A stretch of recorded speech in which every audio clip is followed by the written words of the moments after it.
Bapak Ibu, saya memilih topik pembaharuan Israel karena memang bertepatan dengan hari kemerdekaan Israel 14 Mei. Yang merdeka tahun 1948, Israel berubah dari kerajaan, sekarang bentuknya menjadi negara. Jadi usia Israel sudah 76 tahun. Dan kebetulan jatuhnya di tanggal 13 Mei malam dimulai perayaannya. Ada PowerPoint, mungkin bisa ditayangkan. Judulnya yang pertama adalah kita adalah saksi mata dari pembaharuan Israel. Bapak Ibu adalah saksi mata dari penggenapan janji Tuhan. Sebelumnya mari kita satu dalam doa. Bapa di surga, kami bersyukur Tuhan, kami bisa beribadah di tempat ini. Kami bisa masuk ke hadirat-Mu dan kami mau belajar tentang isi hati Tuhan dari Alkitab. Karena itu urapi Tuhan tempat ini, urapi setiap kami, urapi hamba-Mu ini Tuhan. Biarlah hanya Roh Kudus yang berbicara. Karena kami ini Tuhan butuh Roh Kudus untuk menuntun kami, menyingkapkan segala sesuatu yang terdapat dalam firman-Mu. Dan biarlah ini boleh menjadi rema dalam hidup kami. Dan kami boleh menjadi terang dan garam di tengah kehidupan kami. Terima kasih di dalam nama Tuhan Yesus, Tuhan Juru Selamat dan Raja yang kami nanti-nantikan kedatangannya. Kami berdoa. Amin. Ya, Bapak Ibu semua, kita adalah saksi mata. Dan untuk pertama kalinya gereja dan Israel berada dalam satu masa yang sama. Sebelumnya Israel ada, gereja belum ada. Pernah juga terjadi ketika gereja sudah lahir setelah abad pertama Masehi, gereja ada, tetapi Israel dalam keadaan dijajah Romawi. Tidak punya kedaulatan sendiri. Nah, untuk pertama kalinya setelah tahun 1948 Israel berdiri dan gereja eksis. Jadi ini adalah periode istimewa. Masa yang istimewa buat kita.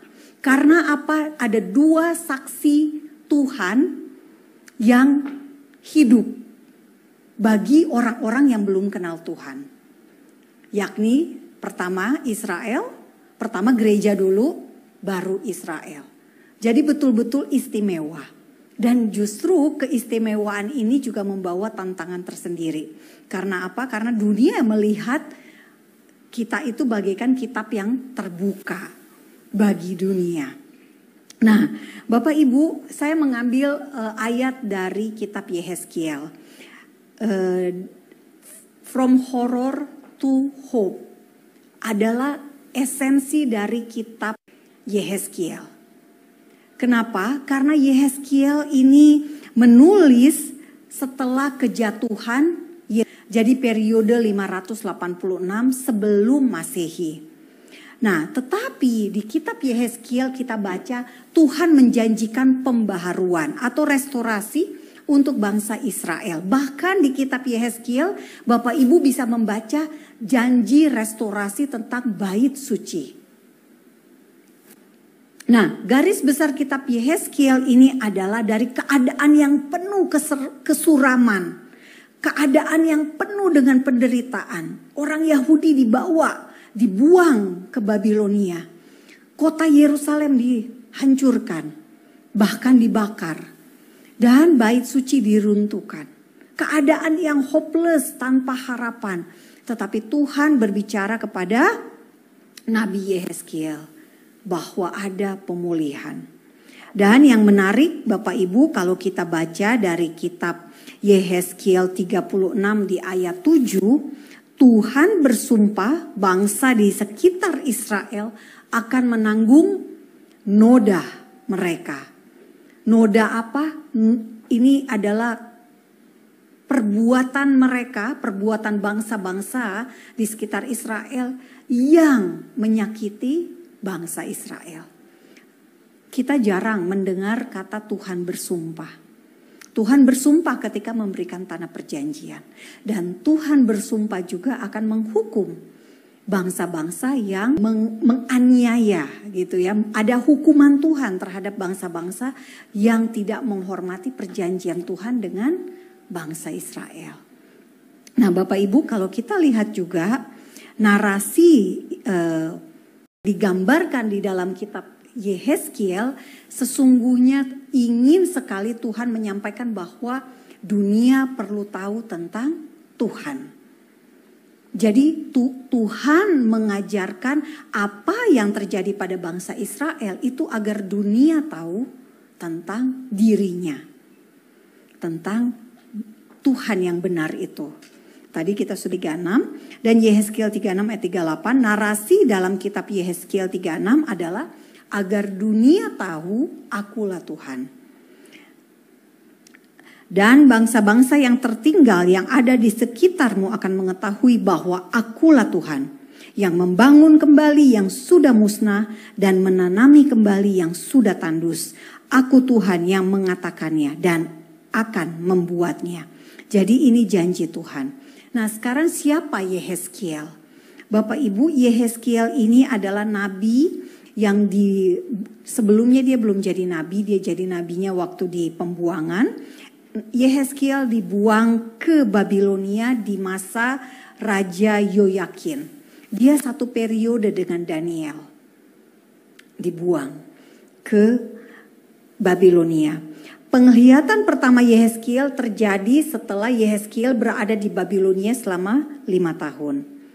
Atau 14 tahun setelah Yerusalem jatuh ke tangan Babilonia. Nah kita tahu dari kitab Daniel merujuk pada Yeremia bahwa mereka dibuang selama 70 tahun.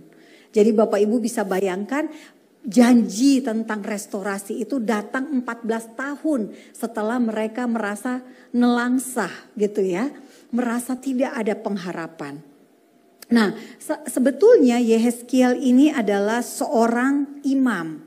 Karena kalau di Israel dulu yang menjadi imam pengganti adalah anak dari imam sebelumnya.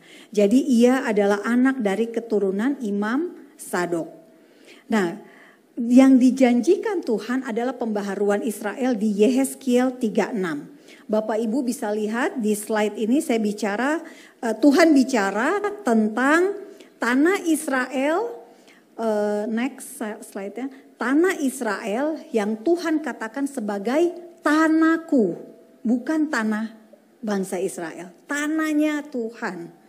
Di ayat 5, lalu Tuhan bicara tentang umat dan yang ketiga tentang bangsa-bangsa. Bangsa-bangsa artinya termasuk untuk kita orang Kristen di Indonesia. Nah kita lihat apa saja yang ada di dalam pembaharuan Israel di Yehezkiel 36. 1, gunung-gunung Israel bertunas memberi buah. Ini sudah terjadi Bapak Ibu. Israel sangat terkenal dengan pertaniannya. Inovasi pertanian, teknologi irigasi tetes, janji Tuhan tergenapi. Yang kedua, umat Israel pulang kembali dari seluruh negeri, dari seluruh penjuru bumi, kembali ke tanahnya. Yang ketiga, tanah dikerjakan dan ditaburi. Banyak pekerja dari Thailand, dari Nepal bekerja di Israel untuk pertanian. Yang keempat, ini yang menarik Bapak Ibu, kalau Bapak Ibu baca di ayat 9, Yehezkiel 36 ayat 9, hati Tuhan baik kembali. Jadi Tuhan bilang ke Yehezkiel, apa yang terjadi oleh Babilonia, karena Babilonia meruntuhkan bait suci, membakar kota Yerusalem, kalian semua dibuang. Seakan-akan saya tidak baik. Tapi hati Tuhan berjanji akan baik kembali. Lalu orang Israel menjadi banyak. Ada anak cucu, ada lautan manusia. Ini janji Tuhan dan betul terjadi ya. Sekarang jumlah orang Israel sudah sekitar orang Israel sendiri itu sekitar 7 juta. Karena memang mereka populasi yang kecil. Di seluruh dunia orang Yahudi hanya sekitar 15 juta. Lalu kota didiami kembali, reruntuhan dibangun kembali. Dan itu sudah terjadi. Bapak Ibu kalau ke Israel melihat sekarang sudah bagus. Ayat 11 juga mengatakan Tuhan berbuat baik lebih dari keadaan dahulu. Dan ini janji Tuhan. Dan janji Tuhan ini, puji Tuhan tergenapi. Jadi generasi bangsa Israel bisa melihat dengan mata kepala mereka sendiri bahwa orang-orang yang dibuang itu kembali dan sekarang mereka menjadi lebih baik daripada dahulu. Lalu jumlah manusia dan binatang bertambah banyak. Salah satu keunggulan Israel juga adalah di peternakan. Jumlah populasi sapi di Israel itu sedikit sekali, hanya 150.000 ekor. Tetapi produksi susunya itu bisa 1,5 miliar liter per tahun. Bandingkan dengan negara kita, Pak Prabowo mau bikin program susu gratis. Populasi sapi kita lebih besar dari Israel. Populasi sapi kita sekitar 1 jutaan. Tapi produksi susunya nggak sampai 1,6 miliar. Makanya kita impor susu tiap tahun 14 triliun. Makanya saya sudah pernah presentasi, saya sampaikan bahwa perlu untuk adopsi teknologi. Supaya kita nggak perlu beli 14 triliun. 14 triliun jika dijadikan teknologi kita memiliki. Dan kita bisa bikin susu gratis. Gitu. Nah ini karena apa? Ada ayatnya gitu ya. Israel adalah negeri susu dan madu. Kalau mereka nggak punya susu berarti firman Tuhan gagal. Gitu. Nah sesimpel itu sebetulnya.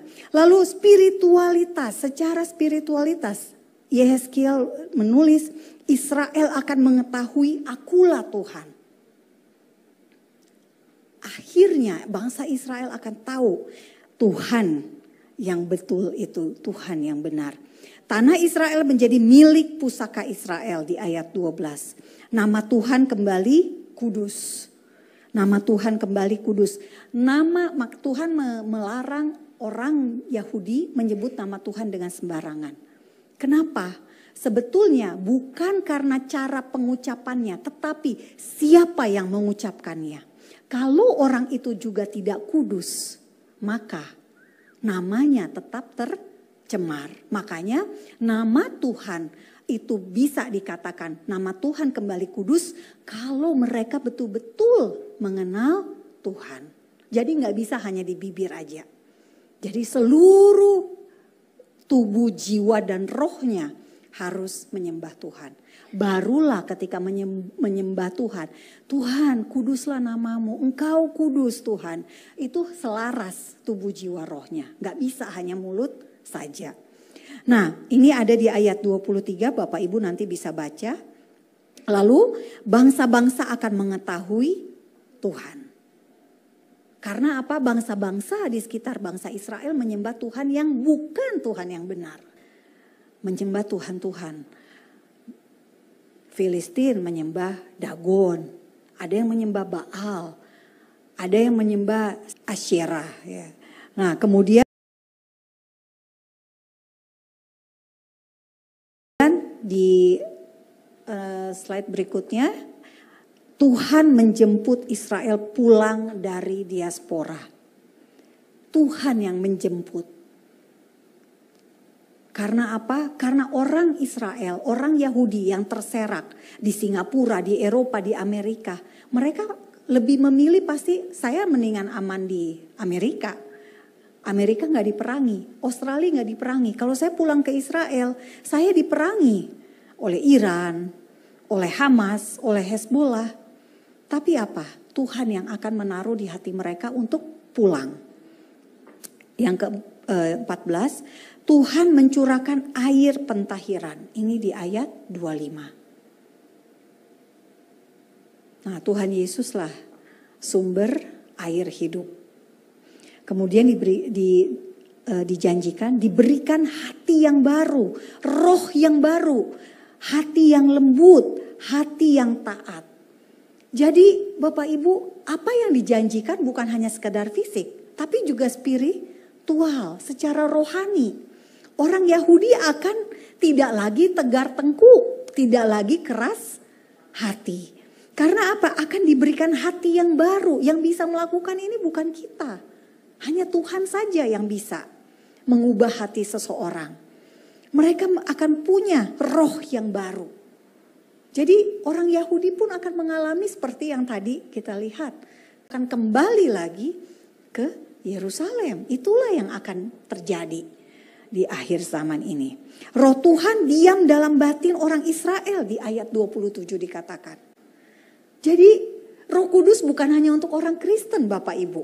Ini kita mau merayakan Pentakosta. Roh Kudus pun untuk orang Yahudi, ini janji Tuhan. Tapi mereka memang belum menerimanya. Baru akan nanti di Yerusalem. Sakaria 12 ayat 10 berkata. Demikian. Akan ada pencurahan besar-besaran di Yerusalem. Itu belum kita lihat sekarang. Israel tinggal di negeri nenek moyang. Israel kenajisan. Dosa-dosa mereka Tuhan gak ingat lagi. Dilepaskan. Gitu. Dan kita sudah tahu. Akhirnya setelah Yehezkiel. Kita tahu Tuhan Yesus mati di kayu salib. Artinya termasuk untuk bangsa Israel juga. Lalu tidak ada kelaparan. Pohon buah dan hasil ladang diperbanyak janji Tuhan. Tanah tandus jadi seperti Taman Eden. Jadi sebetulnya Tuhan pengen kasih tahu Bapak Ibu kalau mau tahu gambaran tentang Eden ke Israel aja deh. Nah kira-kira seperti itu. Tanah tandus menjadi mekar seperti Taman Eden. Dan ayat 38 mereka Israel akan mengetahui akulah Tuhan. Nah jadi Bapak Ibu kita pelajari bahwa Tuhan dari pembaharuan Israel ini Tuhan melakukan 3 hal. 1 pemulihan atau restorasi. 2 rekonsiliasi antara Tuhan dengan umatnya. Karena tadi diberikan hati yang baru, roh yang baru, hati yang taat. Jadi terjadi rekonsiliasi secara rohani. Yang ketiga afirmasi. Afirmasi ini buat kita. Orang-orang yang hidup di masa kemudian. Nah kita lihat. Afirmasi itu artinya kita beruntung Bapak Ibu, kita bersyukur. Karena kita melihat janji Tuhan digenapi di masa hidup kita ini. Seandainya Israel tidak merdeka pada tahun 1948, maka pembaharuan Israel ini belum tergenapi. Gitu. Inilah yang Tuhan sudah buktikan. Meski dengan segala pergumulan, tantangan, dari Babilonia, Persia, nanti ada Yunani, ada Romawi, ada Islam, bahkan ada perang salib. Lalu ada Ottoman, ada British Mandate yang membagi 2 tanah dan ada PBB yang memutuskan tanahnya dibagi 2. Tetapi akhirnya Israel bisa merdeka. Palestina malah tidak merdeka. Nah kita lihat gambar-gambar pemulihannya di slide ini. Ini adalah gambar-gambar dari tanah Israel. Bagaimana tanah gurun menjadi berbunga, berbuah. Hasil itu yang gambar sebelah kanan di piring itu hasil produk tanah Israel ya. Lalu di bawahnya Bapak Ibu bisa lihat. Salomo berbicara tentang bunga-bunga yang jauh lebih indah. Nah itulah dia melihat apa yang ada di depan mata kita ini. Bunga-bunga yang ada di Israel. Kota-kota Israel didiami kembali. Di slide berikutnya ada kota-kota yang didiami kembali. Nah ini sekarang Bapak Ibu. Israel bukan lagi reruntuhan. Tetapi kota modern. Dan ini adalah yang Tuhan janjikan. Yehezkiel 36. Nah kemudian kita lihat Yehezkiel 36 ayat 24 mudik ke Israel atau Aliyah pulang kampung. Ini janji Tuhan. Bapak Ibu, total Aliyah tahun lalu 2023 itu sebanyak 45.000 orang Yahudi pulang kembali ke tanah perjanjian. Dan jumlah ini dari Rusia 32.000 orang, Amerika 2.500, Ukraina 2.170, Belarus 1.800, Prancis 1.000 orang. Ketika ada perang Rusia melawan Ukraina, orang-orang Rusia malah ketakutan, malah pulang. Sehingga Rusia menjadi bahasa nomor 3 terbanyak digunakan setelah Ibrani, Arab, lalu Rusia. Karena banyak sekali orang Rusia pulang. Nah, inilah penggenapannya. Yang terjadi sekarang di Amerika, antisemitisme, anti-Yahudi, itu akan menggerakkan orang Yahudi untuk pulang. Sehingga akhirnya ketika Tuhan Yesus datang menjemput Bapak Ibu semua, menjemput saya, itu mereka ketinggalan. Tapi mereka ada di Yerusalem karena janji Tuhan mereka akan melihat. Orang Yahudi akan melihat Dia yang telah mereka tikam. Mereka baru sadar, baru mengenal Yesus. Jadi apa keistimewaan pembaharuan Israel Bapak Ibu? Kita lihat pembaharuan Israel adalah inisiatif Tuhan. Dari Yehezkiel 36 ayat 24 ada 18, dari ayat 24-nya saja ya. Ada 18 kali Tuhan berkata aku akan. Jadi bukan inisiatif Israel sendiri yang minta Tuhan tolong dong restorasi kami, enggak. Tapi Tuhan yang bilang, aku akan, aku akan, aku akan. Lalu yang kedua, kata perintah, dengarlah firman Tuhan. Atau beginilah firman Tuhan ditulis banyak 15 kali Bapak Ibu. Jadi benar-benar Tuhan pingin, Yehezkiel kamu dengerin ya. Karena Yehezkiel ini masih muda waktu itu. Dengerin ya, ini loh firman saya kayak gini. Lalu pembaharuan Israel sebagai kesaksian bagi bangsa-bangsa agar mengetahui Tuhan, Abraham, Ishak dan Yakub. Nah ini dia Yehezkiel 36 ayat 23 dan 36. Lalu Tuhan memulihkan Israel demi namanya sendiri. Yehezkiel 36 ayat 21 sampai 24. Karena apa? Kalau janjinya gagal maka namanya sendiri yang akan tercemar. Namanya jadi rusak. Sama seperti ketika saya berjanji. Lalu saya tidak bisa menempati janji. Maka orang akan menilai reputasi saya buruk. Nama saya rusak, nama saya hancur. Tuhan juga sama. Tuhan gak mau namanya hancur.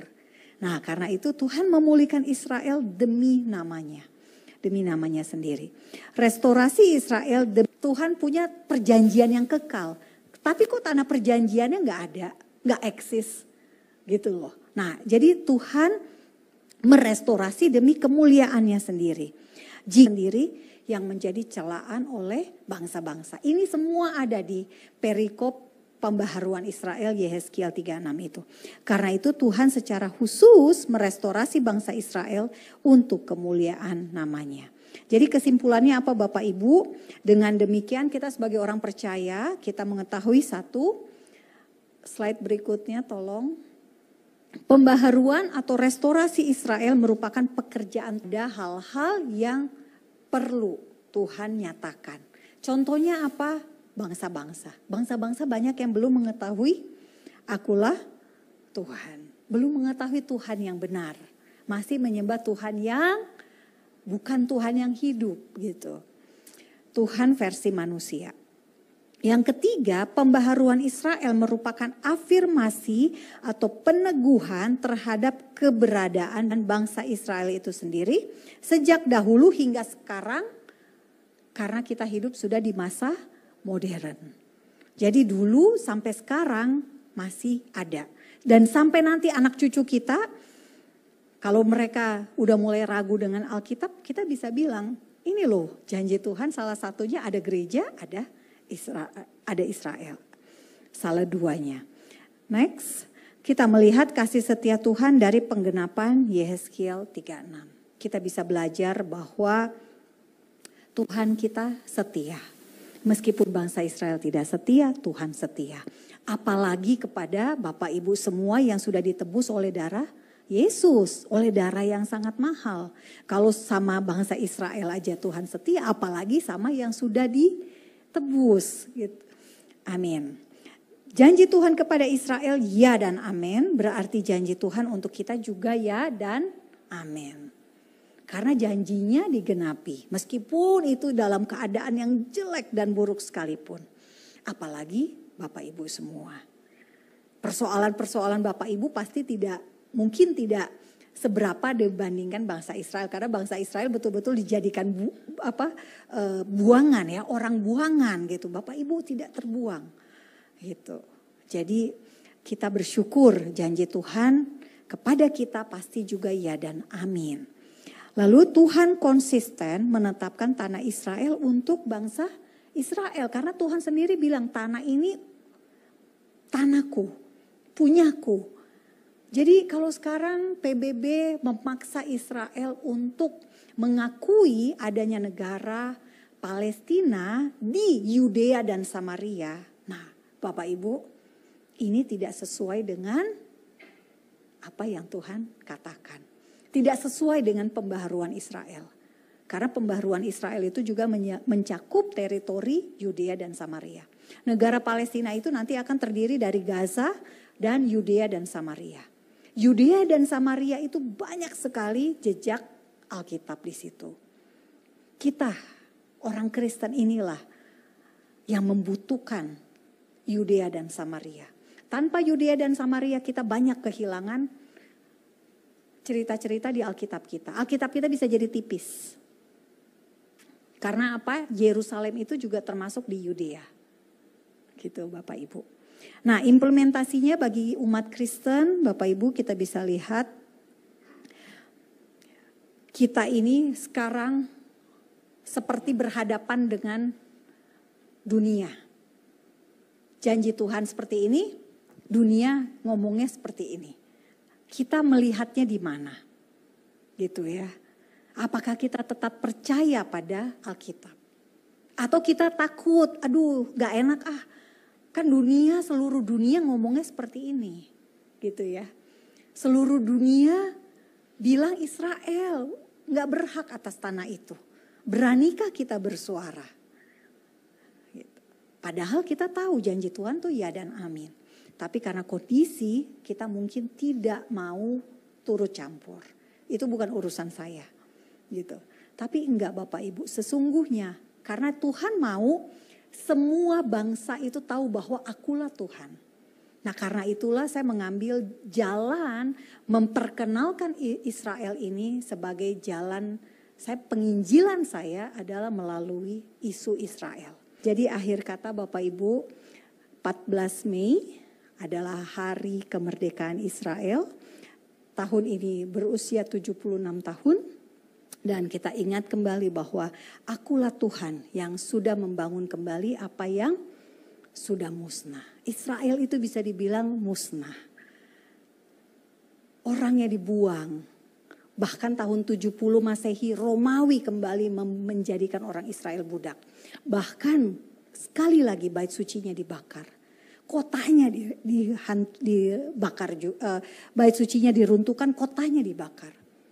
Barang-barang perkakas bait suci dibawa ke Roma.